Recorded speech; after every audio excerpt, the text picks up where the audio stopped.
Bismillah, selamat datang di podcast Berobat, obrolan seputar obat-obatan bersama saya, Sahrul Madan, APT.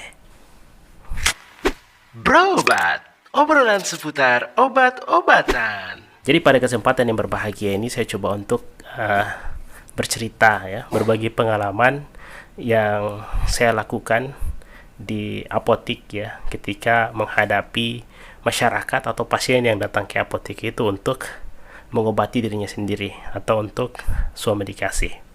Jadi ada banyak sekali model pasien atau masyarakat yang datang. Ada yang datang untuk mengobati dirinya, ada yang datang untuk mengobati anaknya, keluarganya, atau disuruh untuk membeli obat. Bagaimana cara menghadapi mereka? Apakah mereka layak untuk swamedikasi atau mereka tidak layak untuk swamedikasi, atau mereka harus langsung segera ke dokter? Olehnya itu saya coba untuk susun pertanyaan-pertanyaan yang bisa kita ajukan kepada mereka untuk menilai hal tersebut. Dari berbagai macam model pasien atau masyarakat yang datang tersebut, tentu kita sebagai apoteker atau saya sebagai apoteker dan mungkin tenaga teknis kefarmasian yang berpraktik di apotik harus pandai, harus pintar-pintar untuk menggali atau saya sebut itu dengan mengajukan pertanyaan kepada pasien supaya mereka pertama tidak salah dalam melakukan swamedikasi. Mereka tidak salah dalam membeli obat untuk mengobati penyakit yang mereka derita. Ya. Kemudian, apakah penyakitnya tersebut layak untuk diobati secara mandiri ataukah sebaiknya mereka langsung ke dokter, ke rumah sakit?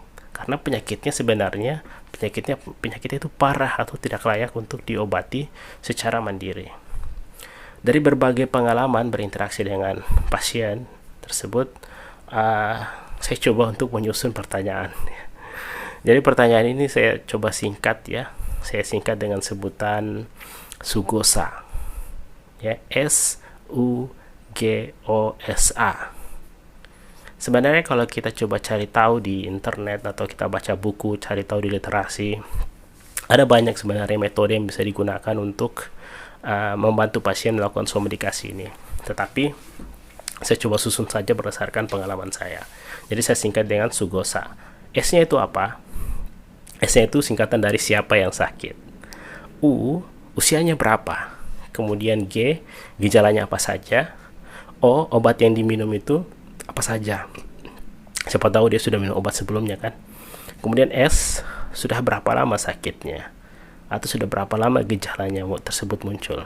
Kemudian A, apakah ada gejala lain yang parah misalnya.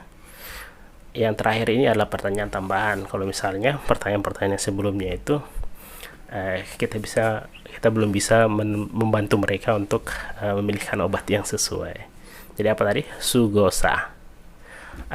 Kita coba untuk jelaskan ya, kita coba untuk jelaskan dan disertai dengan contoh kalau memungkinkan ya. Yang pertama, siapa yang sakit ya, karena biasanya kan pasien itu datang bukan untuk dirinya sendiri tetapi untuk keluarganya. Misalnya pertanyaan, siapa yang sakit? Jawabannya itu anak saya. Usianya berapa? Usianya itu di bawah 2 tahun.